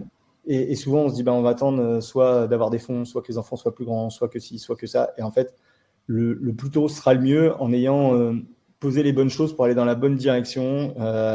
Et vraiment, moi, j'ai jamais été aussi heureux que depuis que j'entreprends. Et vraiment, pour suivre énormément de mes membres ou même de potes entrepreneurs, on est vraiment heureux quand on fait ce qu'on aime, même si on a des moments de haut et de bas. C'est comme ça dans tout. Et vraiment, l'entrepreneuriat, c'est vraiment top parce que tu es en perpétuelle réflexion, apprentissage, etc. Et tu t'endors pas dans ta vie, un peu monotone, de routine, tu veux dire. Et il y a des boulots passionnants, attention, il y a des boulots passionnants et je veux pas dénigrer ça, mais Mais voilà, en tout cas, celui qui a envie, qui se pose des questions, je pense qu'il faut le faire. Et n'attendez pas le bon moment, il n'y aura jamais de bon moment. Il faut simplement en être sûr, passionné, accepter de baisser son train de vie et aller go, pendant 2-3 ans, tu te donnes à fond, puis ça n'a pas marché, t'arrêtes, tu passes à autre chose, tu retournes sur le marché du travail. Il y a du travail, on a le plein emploi en France aujourd'hui. C'est clair. Ça, c'est un vrai learning aussi, ce que tu disais tout à l'heure. Il faut aussi être prêt à baisser un peu son taux de dépenses, enfin sa fameuse qualité de vie, comme on dit. Quand on est salarié, on est quand même ultra protégé, on a beaucoup de choses, on a un flux d'argent qui rentre tous les mois, donc on est un peu tranquille, on claque sa thune, mais à un moment donné, quand t'es chef d'entreprise, il faut, ce que tu disais, il faut prévoir sur plusieurs mois, voire même plusieurs années, ce qui peut se passer. Donc du coup, il faut descendre un petit peu ses prétentions. J'ai expliqué à un pote à moi, peu de temps, ce sera vraiment le mot de la fin, parce que sinon, c'est pour une heure, mais que en fait, t'es un pion, parce que lui, en fait, il est il fait du sablage et du nettoyage de façade avec un nouveau truc à vapeur et tout, c'est vraiment top. Enfin bref. Ok. Mais tu sais, il fait ça à petite échelle, lui, juste pour pouvoir vivre. Il est tranquille, il veut sa vie tranquille, etc. Et on échangeait, il disait, mais en fait, aujourd'hui, il sait comment gagner de l'argent parce qu'il va trouver une solution, il va résoudre un problème. Et en fait, il sera jamais dans le besoin. Enfin voilà, sa vie, elle roule. Il n'est pas millionnaire, il n'est pas pauvre. Il sait vivre, il sait gagner de l'argent. Il peut y avoir toutes les crises du monde, il saura en fait rebondir. Et en fait, le problème quand tu es salarié, c'est que le jour où tu te trouves au chômage, c'est complètement différent. Parce que là, tu es en vraie panique, tu sais pas comment tu vas rebondir dans une nouvelle boîte. Et en fait, le vrai pion, là où tu es en vrai risque pour moi, c'est quand tu es salarié. Voilà, quand tu es salarié et que tu sais absolument rien faire d'autre, que tu n'as pas investi, que tu sais absolument rien faire d'autre, là, il y a une vraie problématique parce que tu es fait pour être dans un moule et pas dans la vie, en fait. Et la vie, elle est faite de plein de choses et il faut pouvoir s'en sortir, quoi qu'il arrive. Et donc voilà. Magnifique. Avant de nous quitter, est-ce que tu peux nous donner une ressource ou quelque chose que tu as envie que les gens aillent découvrir? Un livre en fin d'année, mais un vrai bouquin. Mais il n'est pas encore sorti, donc je ne peux pas vous dire s'il est bien. Non, je suis en train d'écrire un livre sur le marchand, mais je veux vraiment faire un truc tip-top. J'espère qu'il sera là pour fin d'année. Ce sera peut-être début d'année, mais non, j'ai envie de dire, dans les ressources en immobilier, il n'y a pas grand-chose. Il y a énormément de monde dans l'immobilier locatif, donc j'ai envie de dire, trouve la personne avec qui tu fites, et plus YouTube. Dans les bouquins, ça peut être n'importe quoi, hein, ça peut être complètement un autre sujet, ce que tu veux. Ah oui, ok, je crois que tu parlais via l'investissement ou. Est-ce que tu as envie de partager un truc qui t'a fait vibrer, qui t'a fait kiffer dernièrement? Est-ce que tu as envie de le partager avec les auditeurs? Très clairement, hein, c'est la seule chose, si vous avez envie de vous vider la tête, moi, c'est d'aller. Ça fait longtemps que je m'étais inscrit et cet été, j'ai vraiment accéléré. C'est le golf, c'est-à-dire que, et donc j'ai pas mal de bouquins là-dessus, je les ai pas là en tête, mais qui permettent en fait d'arriver à se vider l'esprit parce que justement quand on est entrepreneur ou en tout cas même pas qu'entrepreneur mais quand on fait beaucoup de choses, que ce soit salarié, investissement, etc., qu'on a besoin de se vider la tête, il y a des sports qui permettent de se vider la tête. Moi je sais que c'est ça, donc voilà, en tout cas ça veut peut-être dire trouver un sport, enfin en tout cas un punching ball quelque part qui va vous permettre de vous vider la tête, et ça pour moi c'est une des meilleures ressources, et surtout lisez plus que d'écouter vidéo YouTube, podcast, etc. Pour moi, dans les livres, il y a énormément de choses suivant ce que vous aimez. Et vous allez vraiment monter en compétence grâce à ça. À chaque fois que moi, de toute façon, je veux faire un truc, j'achète des bouquins, je monte en compétence dessus et j'avance, quoi. Donc, bien sûr. Voilà, après, il y en a plein. Ça dépend sur quoi vous voulez aller. Ok, écoute, merci pour ça. Et puis hâte d'avoir du coup le titre et la date de sortie de ton bouquin. On restera tout oui pour en parler sur le podcast. Merci beaucoup pour tout ce que tu as donné, Sébastien. Et j'invite tout le monde à aller te retrouver sur le cercle MDB s'ils ont envie de continuer la discussion. Merci. Merci, à bientôt, ciao.